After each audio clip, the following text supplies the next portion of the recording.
তার নাম আশুতোষ।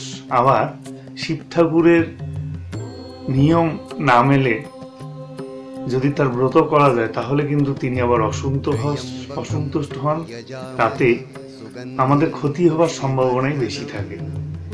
এই শিবরাত্রির রাত্রে মহাদেব শিবের বিবাহ হয়েছিল এবং সৃষ্টি স্থিতি এবং প্রলয়ের তাণ্ডব নৃত্য তিনি করেছিলেন এই শিবরাত্রি তিথিতে।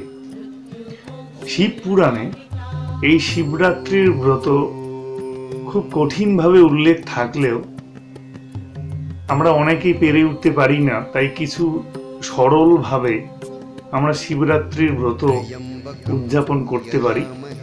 প্রথমেই আমাদের মনে রাখতে হবে শিবরাত্রি অর্থাৎ কথাটার মধ্যে কিন্তু রাত্রি আছে, তাই শিবের ব্রত অবশ্যই রাতে করতে হবে। এবার শিবের ব্রত করার নিয়ম হচ্ছে 4 প্রহরে 4 বার পুজো করতে হয়, কিন্তু যদি অশক্ত পক্ষ মানে সম্ভব না হলে আমরা 4 প্রহরের কাজ একবারই করে ফেলতে পারি। সেটা হলো দুধ, দই, ঘি, মধু একসঙ্গে মিশিয়ে নিয়ে অবশ্যই সেটা তামা বা পিতলের পাত্র হতে হবে, অবশ্যই স্টিল পরিহার করুন।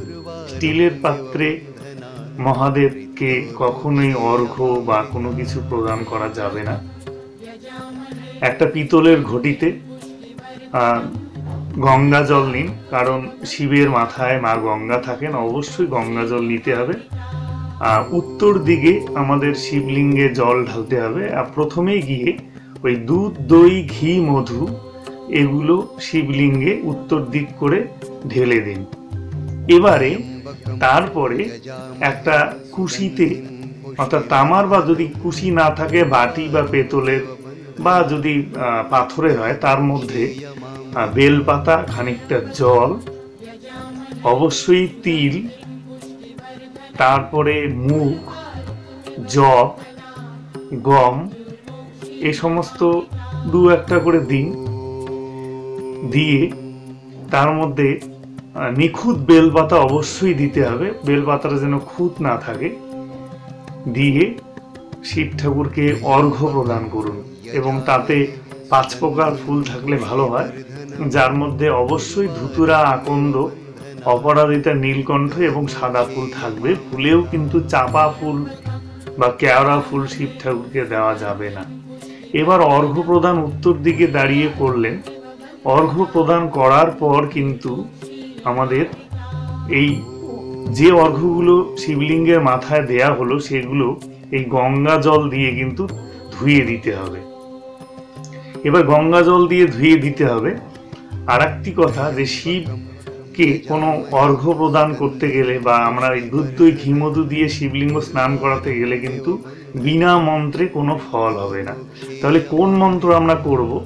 তো একটা মহামৃত্যুঞ্জয় মন্ত্র রয়েছে, সেটি যদি সম্ভব হয় করবেন, না হলে পঞ্চাক্ষর মন্ত্র নম শিবায়, এই যে ন ম দুটো, শিবায় 3, এই 3, 2, 5 এই পঞ্চাক্ষর মন্ত্র বলে আমরা উপচারগুলি নিবেদন করব, গঙ্গা জল নিবেদন করব।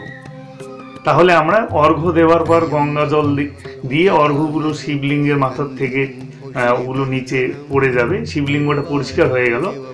এইবারে কিন্তু আমরা কি করব? চন্দন দেব শিবলিঙ্গের মাথায়। চন্দন দিয়ে আমরা শিবের অঞ্জলি প্রদান করব। শিবের অঞ্জলি যদি আমাদের ভিড়ের মধ্যে সম্ভব না হয় তাহলে নমঃ শিবায় বলবো। আর তারপরে হচ্ছে আমাদের শিবরাত্রির যে ব্রত কথা, সেটি নিজে পড়ে শুনুন বা কোনো পুরোহিত বা কাউকে দিয়ে পড়তে বলুন। এবার শিব লিঙ্গকে স্নান করে অর্ঘ্য প্রদান করে অঞ্জলি দিয়ে যদি ব্রত কথা না শোনা যায় তাহলে কিন্তু শিবরাত্রি ব্রতের কোনো ফল হয় না। এবার শিবরাত্রির আগের দিন অবশ্যই নিরামিষ খেতে হবে, সেই সঙ্গে ইন্দ্রিয় সংযম করতে হবে। এবার শিবরাত্রির ভোরবেলা আলস্য ত্যাগ করে স্নান করতে হবে। স্নান সেরে সূর্য প্রণাম করতে হবে এবং শিবরাত্রিকে শিব ঠাকুরকে মনে মনে বলতে হবে যে আমি তোমার ব্রত করছি, আমার ব্রত যেন সুসম্পন্ন হয়, এই কথাটি বলতে হবে। এবং সারাদিনের মধ্যে এই নমঃ শিবায় এটি জপ করা, মুখ দিয়ে কাউকে খারাপ বাক্য না বলা, কাউকে আঘাত না দেওয়া, দিবা নিদ্রা না করা, ইন্দ্রিয় সুখ না করা, নেশা না করা, এগুলো আমাদের কিন্তু করতে হবে। এইবার পরের দিন আমাদের পারণ করতে হবে।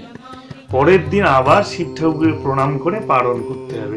এইবার পারণটা সাধারণত নিয়ম তিথিটা সেরে যাওয়ার পরেই করলে ভালো। যদি সমর্থ না হয় তাহলে পরের দিন সকালে সূর্য উদয় হলে তারপরে পারণটা করতে হবে। অর্থাৎ পারণ বলতে শিব ঠাকুরকে আবার একটু বেলপাতা টেলপাতা দিয়ে একটু পুজো টুজো করে নিই, সেটা ঘরে করলেও চলবে, করে নিয়ে তারপরে কিন্তু আমরা হবিষান্ন গ্রহণ করব। হবিষান্ন মানে সব কিছু দিয়ে একবার ফুটিয়ে দিনে একবারই খেতে হবে কিন্তু। তাহলে শিবরাত্রির ব্রতে আমাদের মোটামুটি 3 দিন কিন্তু একটু সংযমী হয়ে চলতে হবে, তবেই কিন্তু মহাদেব সকলের উপরে তুষ্ট হবেন এবং তাই তিনি আশুতোষ সকলকে বর প্রদান করবেন। আসুন আমরা সকলেই একটু কষ্ট করি মহাদেবের জন্য।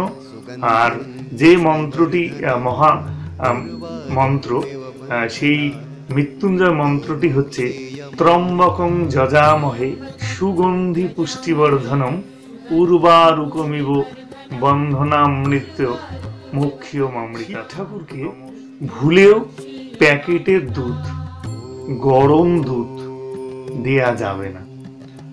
আবার ভুল করেও সিঁদুর বা হলুদ কিন্তু শিব ঠাকুরকে প্রদান করা যাবে না।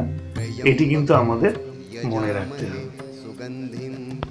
শিব ঠাকুরকে 5 ফল দিতে চাইলে তার মধ্যে কিন্তু অবশ্যই বেল ফল থাকবে এবং ফলগুলো যেন নিখুঁত হয় এবং তার বৃন্ত থাকে, এই বিষয়টি আমরা মনে রাখবো। আখের রস ভালোবাসেন, আমরা আখের রস শিবকে নিবেদন করতে পারি। অনেকে ডাবের জল দিয়ে থাকেন, তবে ডাবের জল দেওয়ার ক্ষেত্রে একটু বিধিনিষেধ আছে। সেটা হচ্ছে ডাবের জল প্রদান করলে, অর্থাৎ শিবলিঙ্গে ডাবের জল ঢালার পরে যখন নিচে জলটা নেমে আসবে অবশ্যই কিন্তু সেটা পান করতে হবে। তাই যদি পান করা সম্ভব না হয় ভিড়ের মধ্যে, তাই ডাবের জল না দেওয়াই ভালো।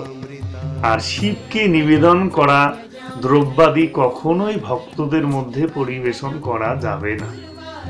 আর সন্দেশ দেওয়া যেতেই পারে। অর্ঘ্যে জল, তিল, চাল, মুগ, এই যেগুলো দিতে বলা হলো, সেক্ষেত্রে কিন্তু অবশ্যই গমও দেওয়া যেতে পারে। গম, যব, মুগ, চাল, তিল এগুলো অর্ঘ্যের মধ্যে দেওয়া যেতে পারে, অর্থাৎ পাত্রে করে আমরা দিতে পারি।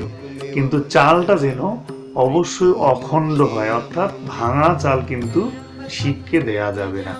এবার যদি 1 লাখ তিল শিবকে দেয়া যায় তাহলে কিন্তু মহাপূর্ণ ফল অর্জন করা যায়। তবে 1 লাখ এক করে তো গুণে দেওয়া সম্ভব নয়। আমরা মোটামুটি কিছু তিল শিবের উদ্দেশ্যে নিবেদন করব।